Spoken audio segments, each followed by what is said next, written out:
Hey hello ನಮಸ್ಕಾರ ಗುರು, ನಾನು ನಿಮ್ಮ ಶಿವಕುಮಾರ್. ನೀವು ನೋಡ್ತಾ ಇರಾ ಚೇತುಲಾಕ್ಸ್. ಅಳಿದರು ಕನ್ನಡ, ಉಳಿದರು ಕನ್ನಡ.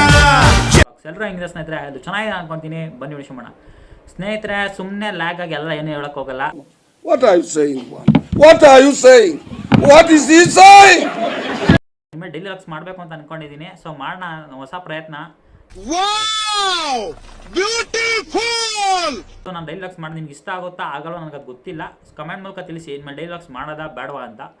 ಇನ್ನು ಅದು ಬಿಟ್ಟರೆ ಬೇರೆ ಅಂದರೆ ಡೈಲಿ ವ್ಲಾಗ್ಸ್ ಬಿಟ್ಟು ಬೇರೆ ಇನ್ಫಾರ್ಮೇಟಿವ್ ಆಗಿ ಏನಾರು ವೀಡಿಯೋಸ್ ಮಾಡೋದು, ಆ ಥರ ವ್ಲಾಗ್ಸ್ ಮಾಡಲ್ಲ ಅಥವಾ ಏನು ಮಾಡಲಿ ನಂಗೆ ಗೊತ್ತಾಗ್ತದೆ. ಇಷ್ಟು ದಿನ ನಿಮಗೆ ಏನಪ್ಪ ಬರೀ ಎಜುಕೇಷನ್ ಇದೆ, ಅದಿದೆ ಇದಿದೆ ಅಂದ್ಬಿಟ್ಟು ರೆಗ್ಯುಲರ್ ವ್ಲಾಗ್ಸ್ ಮಾಡೋಕ್ಕಾಗ್ತಿಲ್ಲ. ಇನ್ನು ಮುಂದೆ ಯಾವುದು ಎಜುಕೇಷನ್ ಇಲ್ಲ. ಸೊ ಇನ್ನು ಮುಂದೆ ರೆಗ್ಯುಲರ್ ವ್ಲಾಗ್ಸ್ ಬರುತ್ತೆ. ಸೊ ಯಾರು ಹೊಸ ನೋಡಿದ್ರೆ ಯಾರು ಸಬ್ಸ್ಕ್ರೈಬ್ ಮಾಡ್ಕೊಂಡು ಮರಿಬೇಡಿ. ಸೊ ಪ್ಲೀಸ್ ಯಾರ್ಯಾರು ಒಂದು ರಿಕ್ವೆಸ್ಟ್ ಅಂದ್ಕೊಳ್ಳಿ, ನಾನು ಯಾರ್ಯಾರು ವೀಡಿಯೋ ನೋಡ್ತಾರೆ ತಪ್ಪದೆ ನಂಗೆ ಒಂದು ಲೈಕು ಶೇರ್ ಮಾಡ್ಕೊಂಬಿಟ್ರೆ ಸಾಕು ಸರ್.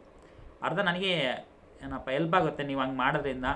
ಈ ಮೊದಲಂದರೆ ಸ್ವಲ್ಪ ಈಗ ಎಜುಕೇಷನ್ ಮುಗಿದು ಮುಂದೆ ಕೆಲ್ಸಕ್ಕೆ ಹೋಗಬೇಕಾಗಿತ್ತು, ಬಟ್ ಯಾವುದೇ ಕೆಲ್ಸಕ್ಕೆ ಹೋಗ್ತಾ ಇಲ್ಲ. ಏನು ಅಂದರೆ ಯೂಟ್ಯೂಬಲ್ಲಿ ನಡ್ಸ್ಕೊಂಡು ಹೋಗೋಣ ಅನ್ನೋ ಒಂದು ನನ್ನ ಹ್ಯಾಬಿಟ್ಟು. ನಿಮ್ಗೇನು ಅನಿಸುತ್ತೆ ಹೇಳಿ. ಅಷ್ಟೇ, ನೆಕ್ಸ್ಟ್ ವಿಡಿಯೋ ಸಿಗೋಣ. ಅಲ್ಲಿವರೆಗೂ ಟಾಟಾ ಬೈ. ಜೈ ಹಿಂದ್, ಜೈ ಕರ್ನಾಟಕ. ನನ್ನ ಮಣ್ಣಿದು ಕನ್ನಡ ಮಣ್ಣು, ನನ್ನುಸಿರಲ್ಲಿ ಕಂಪಿಸು ಮಣ್ಣು. ಧಮನಿ ಧಮ